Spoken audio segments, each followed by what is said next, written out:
Albino Luciani nasce a Canale d'Agordo il 17 ottobre 1912. Ordinato presbitero nella diocesi di Belluno il 7 luglio 1935 e nominato vescovo di Vittorio Veneto il 9 dicembre 1958 e riceve l'ordinazione episcopale nella Basilica di San Pietro dalle mani di Papa Giovanni XXIII il 27 dicembre dello stesso anno.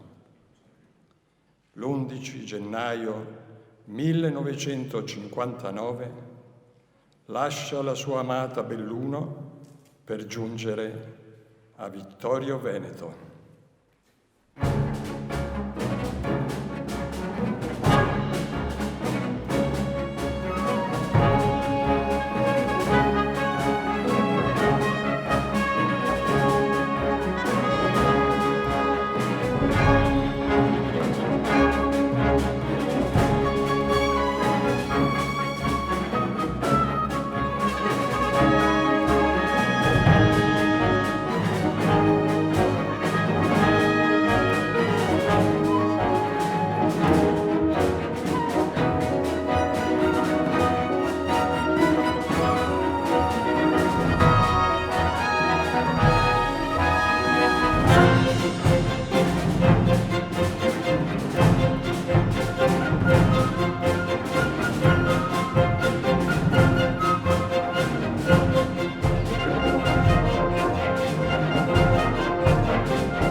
Vittorio Veneto, autorità civili, militari e religiosi, con una folla gioiosa lo accolgono in Piazza della Cattedrale, ora Piazza Papa Giovanni Paolo I. Al suono delle campane, il nuovo vescovo fa il suo ingresso in cattedrale.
soccorso Israele, suo servo,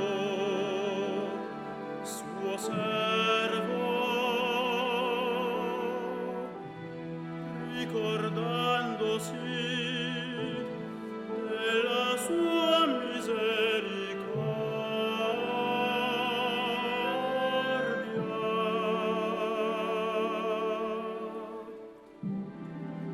come aveva promesso ai nostri padri,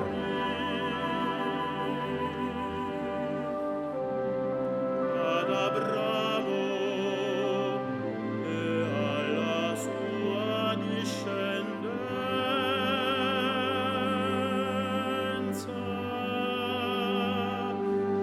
Per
Nell'omelia, breve ma intensa, Luciani delinea il suo programma di vescovo, custode della fede e uomo della carità.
ringrazio i sacerdoti miei e tutti i fedeli qui presenti questa sera. Chiedo in questo momento profondamente al Signore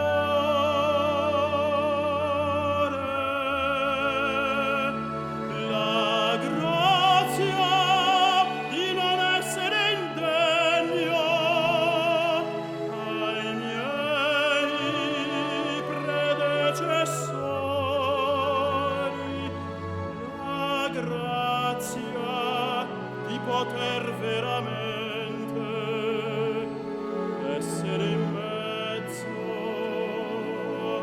a voi e custode della fede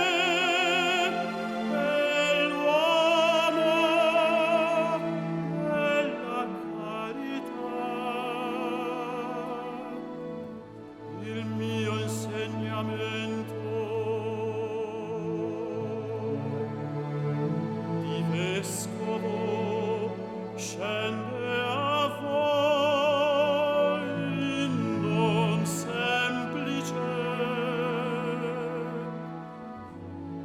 ma vestito dall'autorità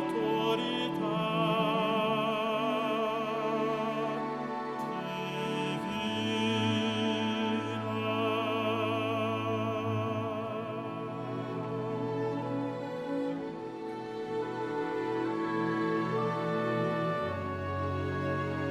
Io vorrei essere un vescovo,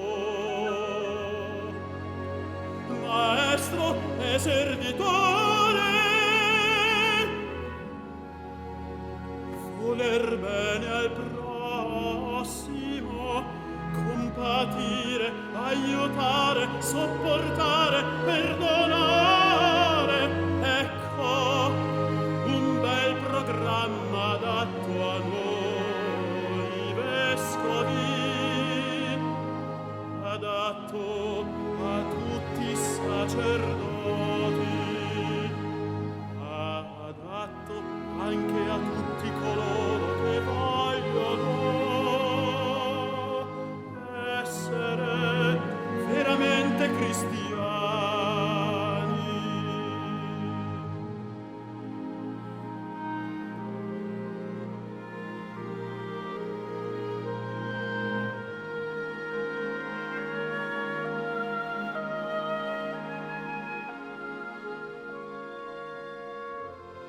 Io sarei il più sfortunato di tutti i vescovi se non cominciassi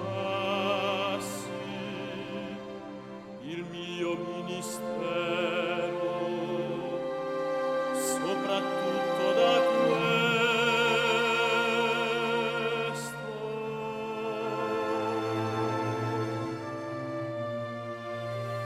da voler bene e molto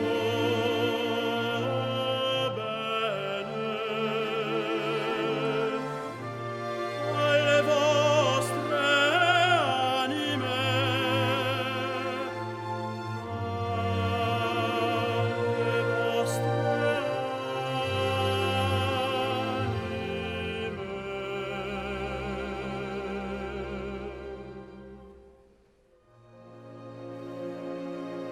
alle vostre anime.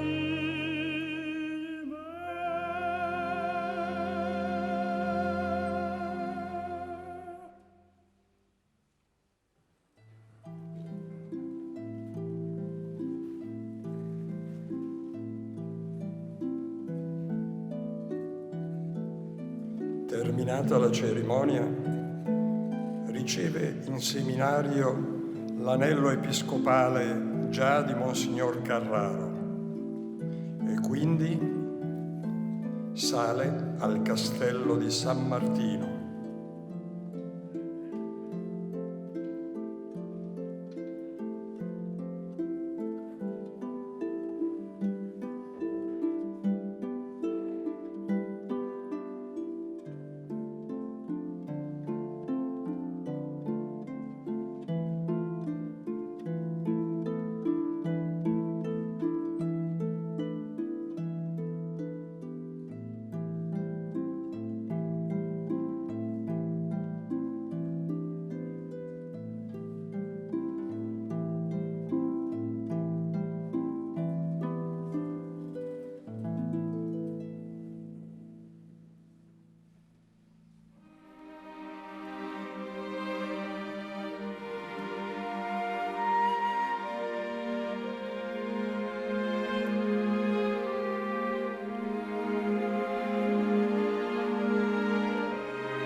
Giunto nella sala grande, si affaccia alla finestra, guarda Vittorio Veneto che si estende ai suoi piedi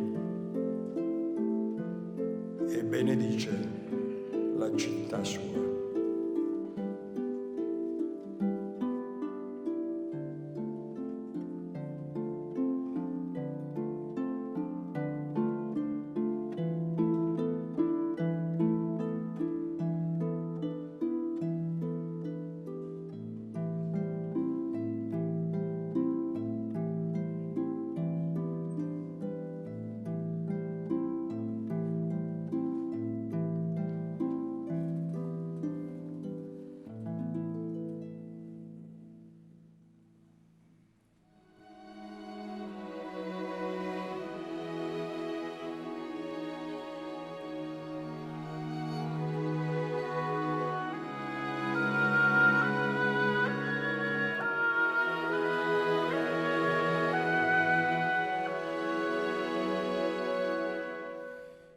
Signore,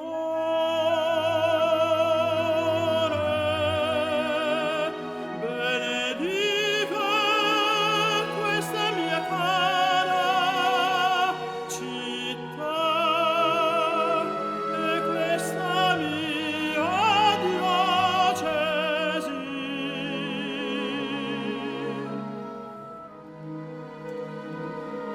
Benedica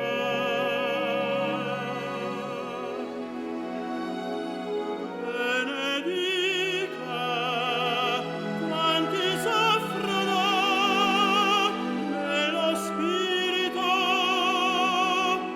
o sono malati nel corpo,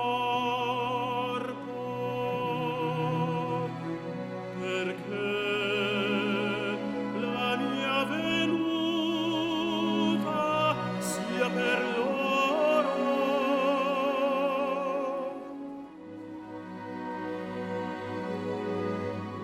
Sia per loro speranza.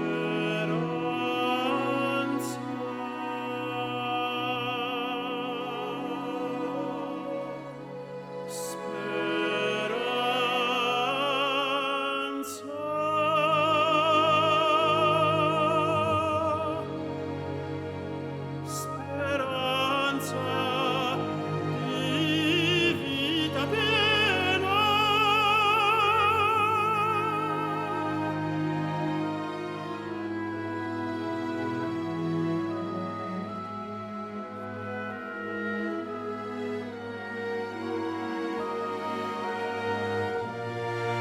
In nomine Patris et Filii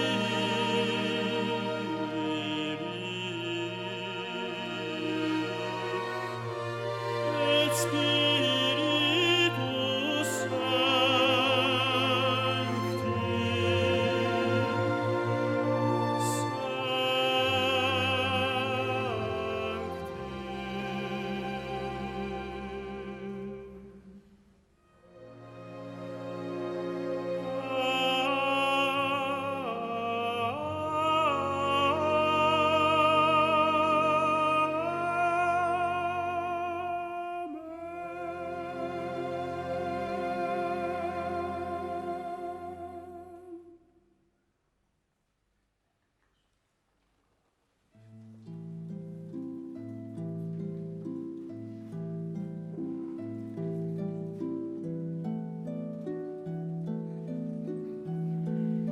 Noi non sappiamo quali furono le sue preghiere prima di coricarsi, ma probabilmente sbocciarono sulle sue labbra questi versetti del salmista.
Siamo nel 1960, primi di dicembre.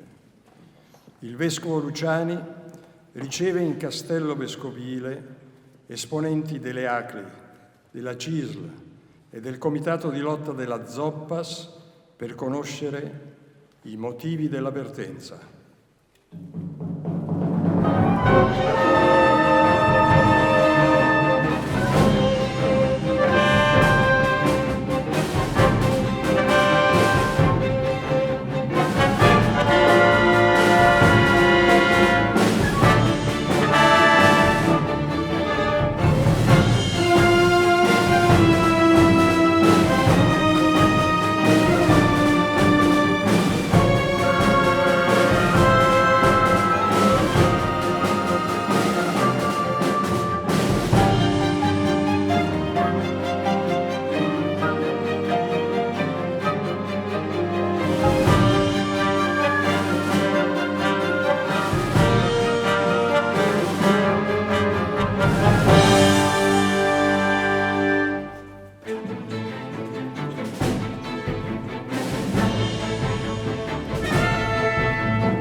Sappiamo che lei ha contatti intensi col mondo del lavoro.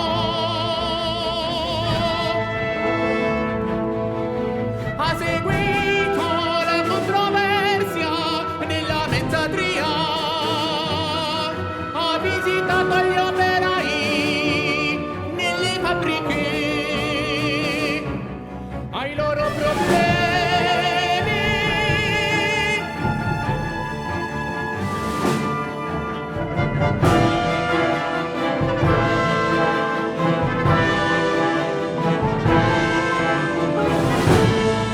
Sappiamo che le aspirazioni e le angustie dei lavoratori sono anche le sue.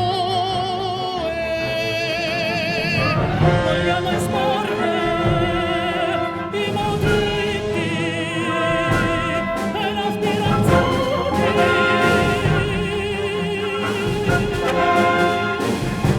della verdad.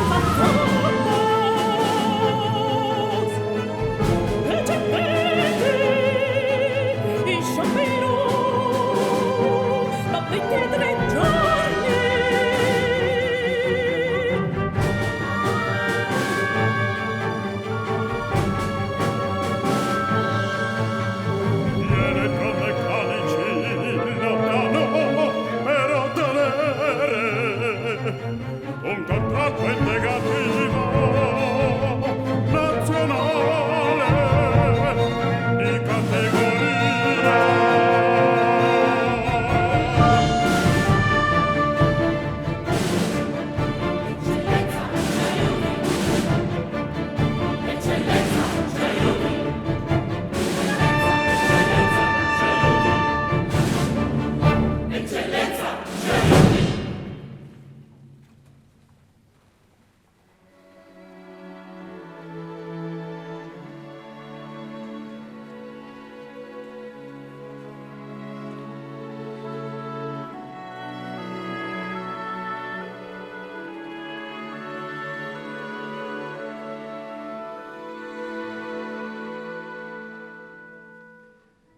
Cari lavoratori,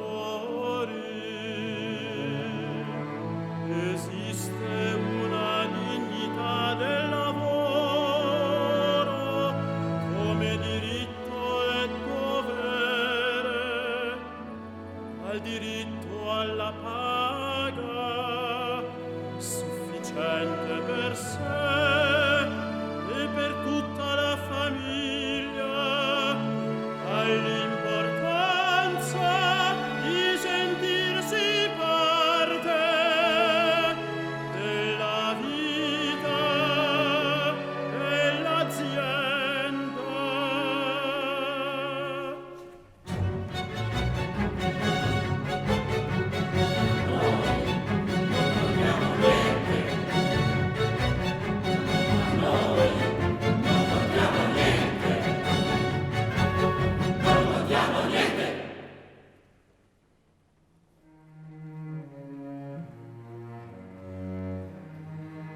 siccome in molti casi le decisioni sulle condizioni dei lavoratori vengono prese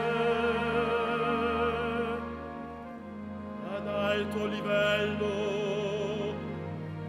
bisogna che i lavoratori arrivino a queste istituzioni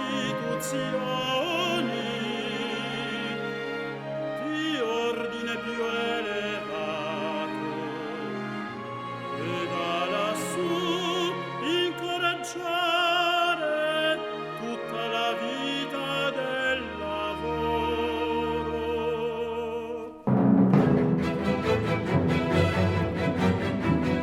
Eccellenza, ci aiuti! Eccellenza, ci aiuti! Eccellenza, ci aiuti! Eccellenza, ci aiuti! Iscrivetevi alle ACLI, al sindacato.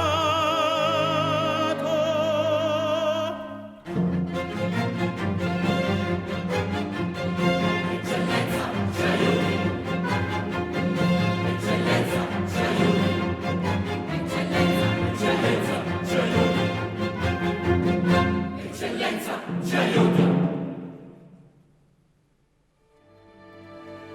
Io non ho grande potere in questa vertenza,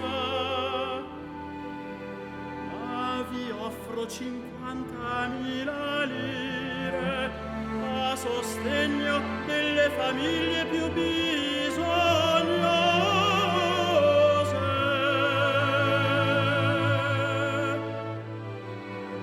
Ma non ditelo in giro.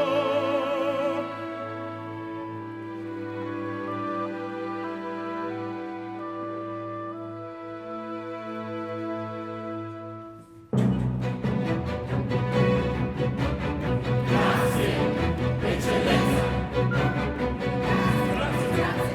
Eccellenza!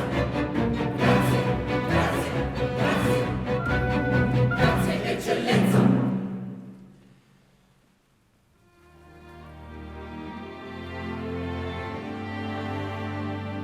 Vogliamo esporre Elettromeccanici lottano per ottenere un contratto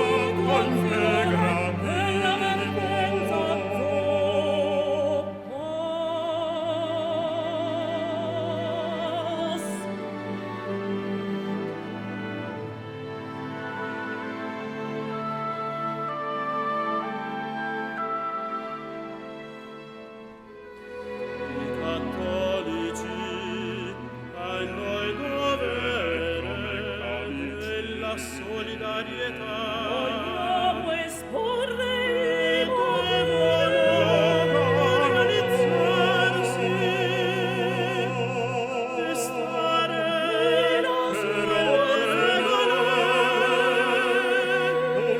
un'organizzazione integrati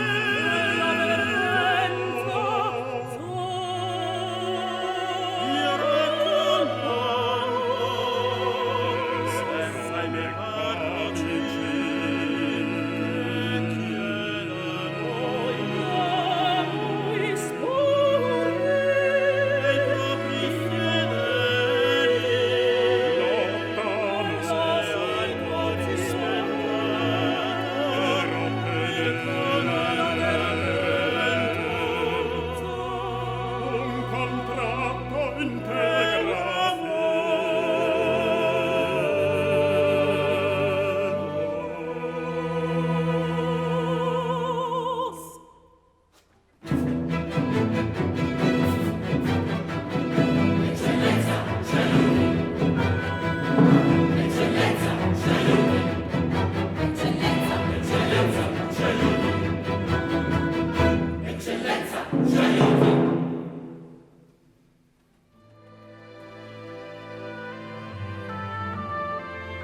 elettromeccanici lottano per ottenere un contratto integrativo.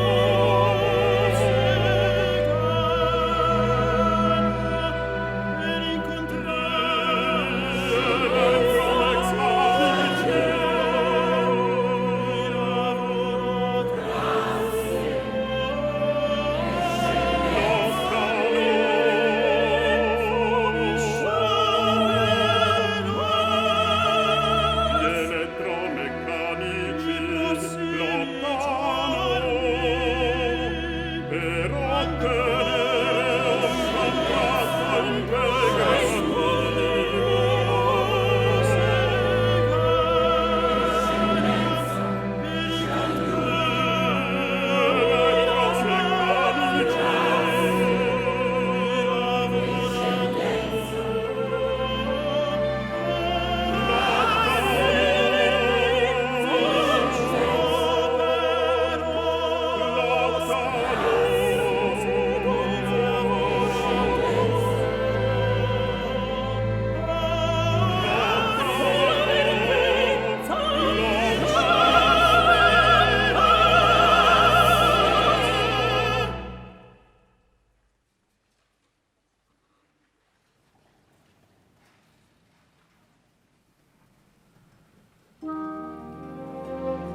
Luciani voleva bene ai suoi preti e ancor più ai seminaristi, coloro che si preparavano a diventare i preti del domani. Non mancava mai alle varie cerimonie in cui era prevista la presenza del vescovo, né alla disputa filosofica durante le feste di San Tommaso d'Aquino. Spesso visitava le classi del liceo e della teologia, così senza preavviso, e partecipava alle lezioni e alle interrogazioni che vi si stavano svolgendo.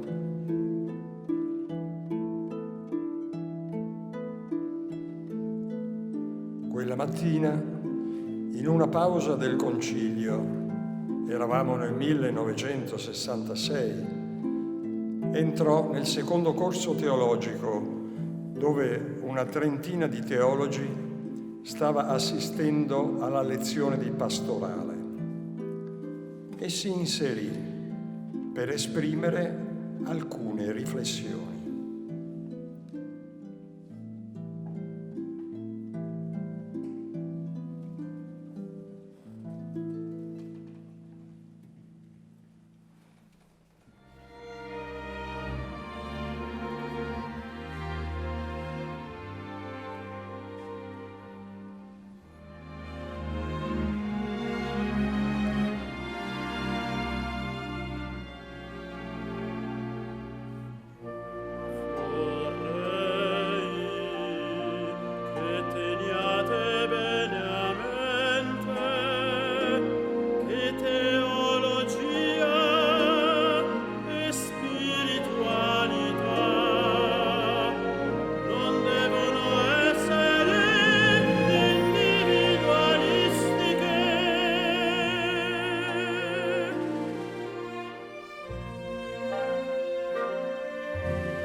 Ma come possiamo mettere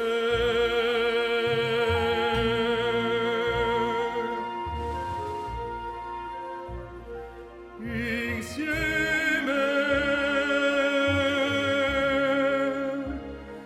lo studio, la spiritualità e il lavoro spirituale?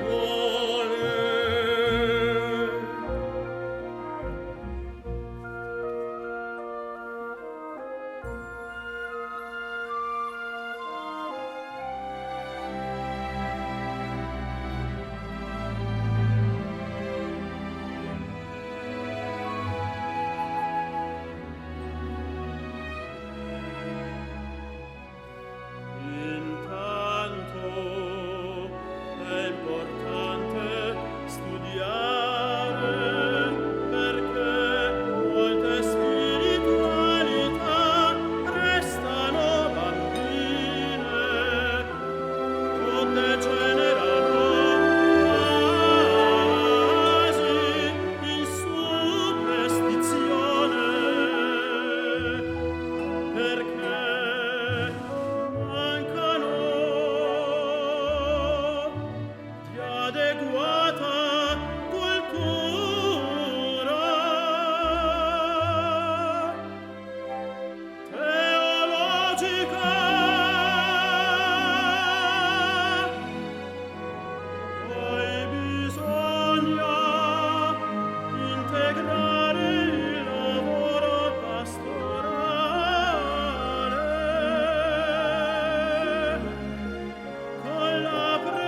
Al termine della lezione, i chierici ringraziarono il vescovo e intonarono il corale.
Sono circa 4.000 i fedeli venuti alla cattedrale di Vittorio Veneto per dare il saluto a Monsignor Albino Luciani, patriarca eletto di Venezia, al quale il Consiglio Comunale ha da poco prima concesso la cittadinanza onoraria. Con l'addio nel cuore dei fedeli e delle autorità, il neopatriarca parte da Vittorio Veneto per Venezia.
A Venezia, il patriarca che veniva dalle montagne si trovò a camminare su acque a volte tranquille, a volte burrascose. La città lagunare e in genere tutta la diocesi vivevano un periodo di profonde trasformazioni. Problemi nelle parrocchie, preoccupazione per i preti più o meno obbedienti, la richiesta di una pastorale destinata ai lavoratori.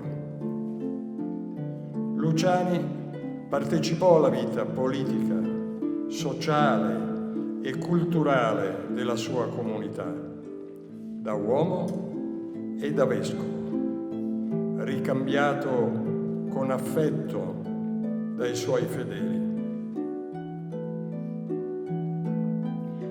Una tappa importante della sua vita a Venezia si consumò in piazza San Marco, segno profetico di quanto sarebbe avvenuto di lì a pochi anni, quando il Papa, decise di far sosta a Venezia il 16 settembre 1972 nel suo viaggio a Udine per il 18° congresso eucaristico nazionale.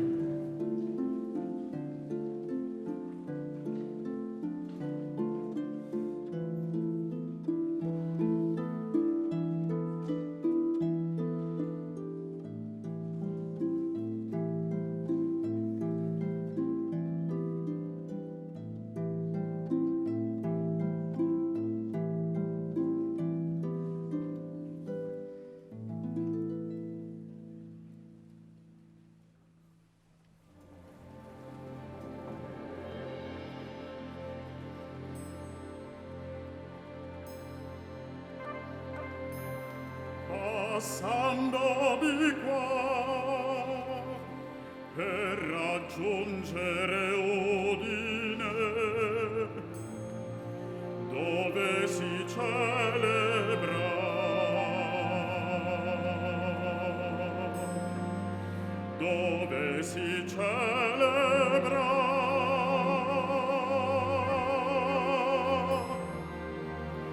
il congresso eucaristico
Viva San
che passeggeri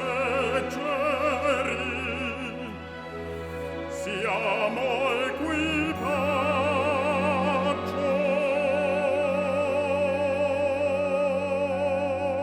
Viva!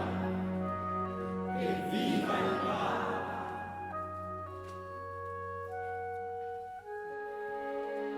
I cattolici veneziani terranno fisso l'occhio sul pilota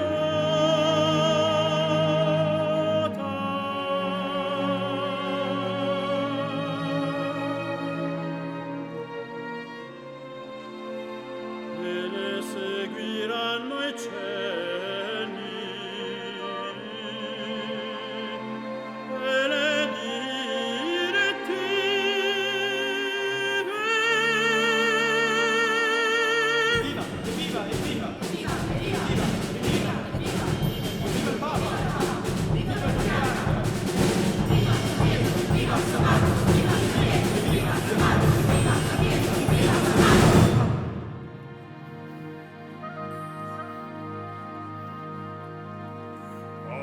Albino, ricevi questa stola, la metto sulle tue spalle, è segno del gioco di Cristo.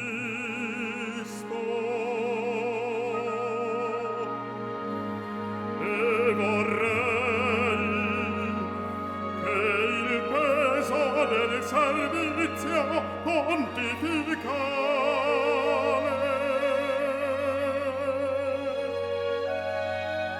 al termine della mia vita passasse a te.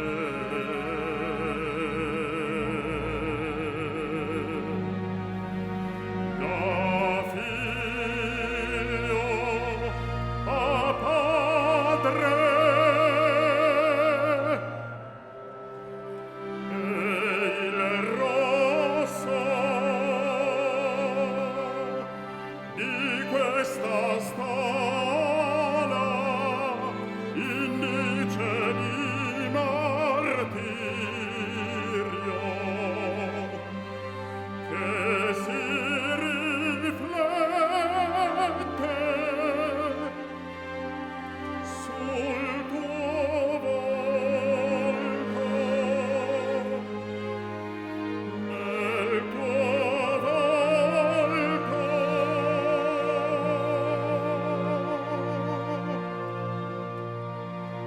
Ti accompagnerà nel tuo servizio di pastore.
10 agosto del 1978 il patriarca Luciani parte in macchina col suo segretario da Venezia per Roma, al fine di partecipare ai funerali di Papa Paolo VI.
Sono le 19 del 26 agosto, quando il cardinal Pericle Felici si affaccia alla loggia di San Pietro.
All'udienza del successivo 3 settembre, il nuovo pontefice incontra le delegazioni dei vittoriesi, dei veneziani e dei bellunesi. Alcuni giorni dopo si presenta così.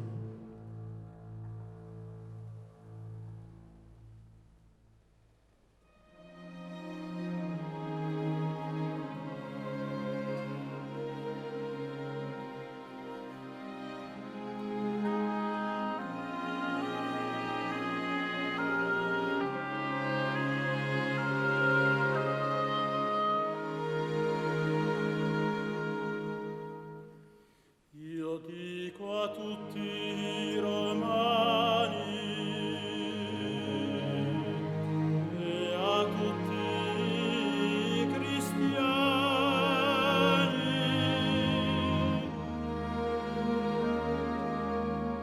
posso assicurarvi che vi amo,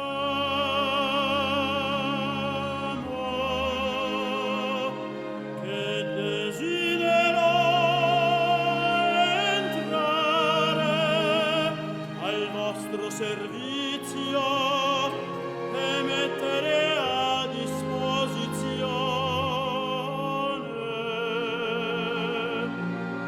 di tutti le mie povere forze, quel poco che ho e che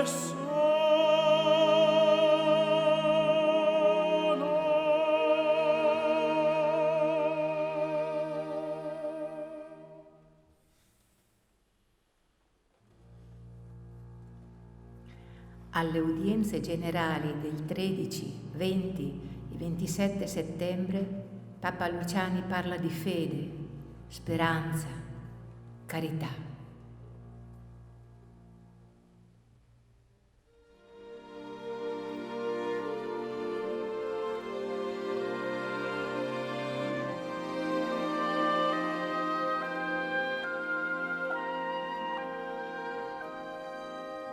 ci sono tre verità, Dio è onnipotente,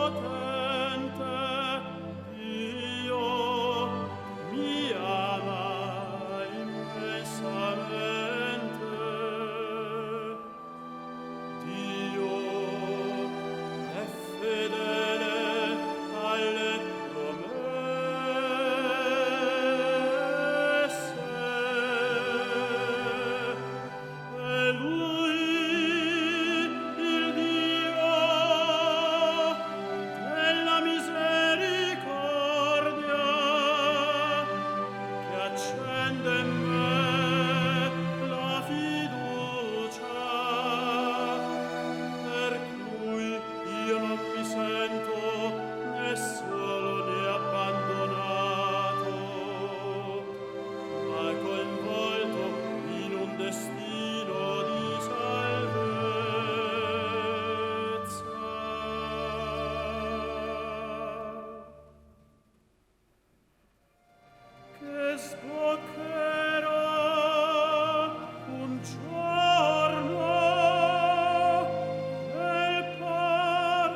la sera del 28 settembre, dopo aver incontrato nel pomeriggio il cardinal Villot, segretario di Stato, recita i vesperi.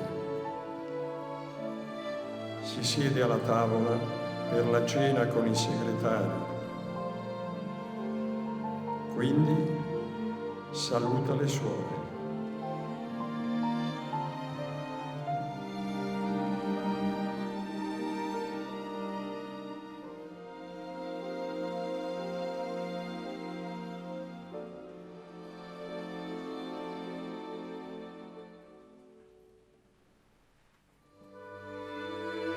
Domani suore, se il Signore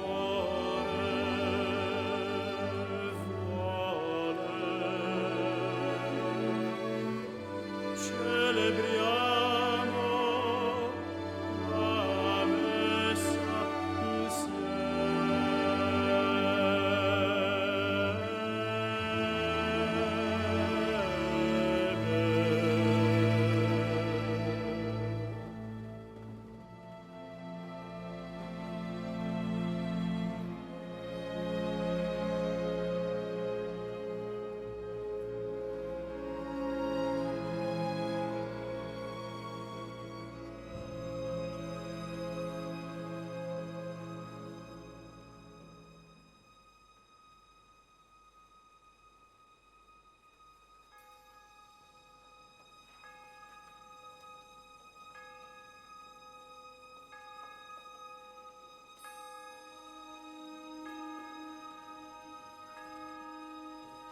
Oh, santità, lei non dovrebbe fare questi scherzi con me.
La salma, rivestita dei paramenti pontifici, viene traslata nella Basilica Vaticana ed esposta ai fedeli fino al 3 di ottobre. Il funerale è celebrato il giorno dopo dal cardinal Carlo Confalonieri, alla presenza di oltre 90 cardinali. Fuori piove a dirotto.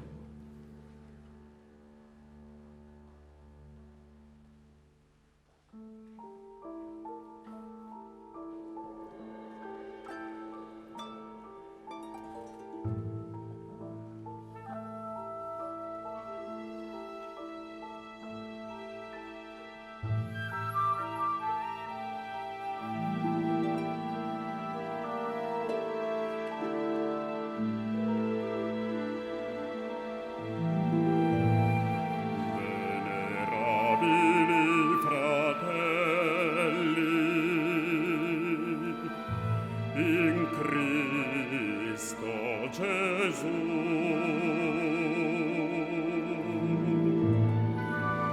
nessuno poteva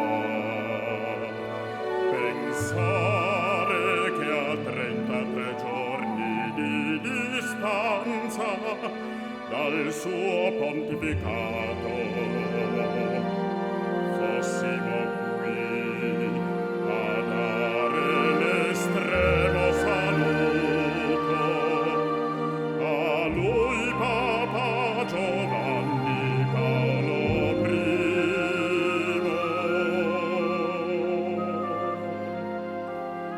Egli stesso personalmente messaggio di bontà.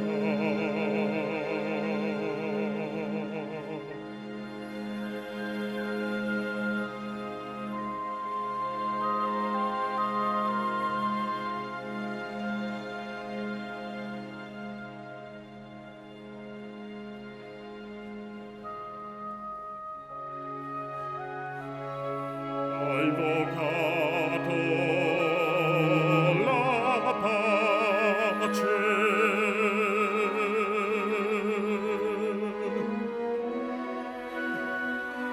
ha pregato per la pace,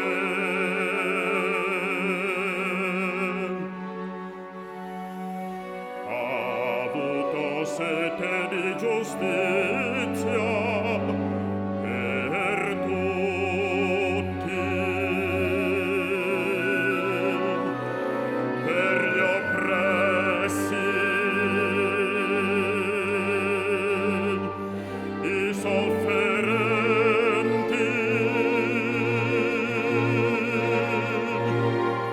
i poveri, i bisognosi di ogni categoria sociale. Ha esaltato il lavoro, ha predicato la carità. E sempre col sorriso sulle labbra, quel sorriso che non l'abbandonò mai, neppure nell'ultimo istante della sua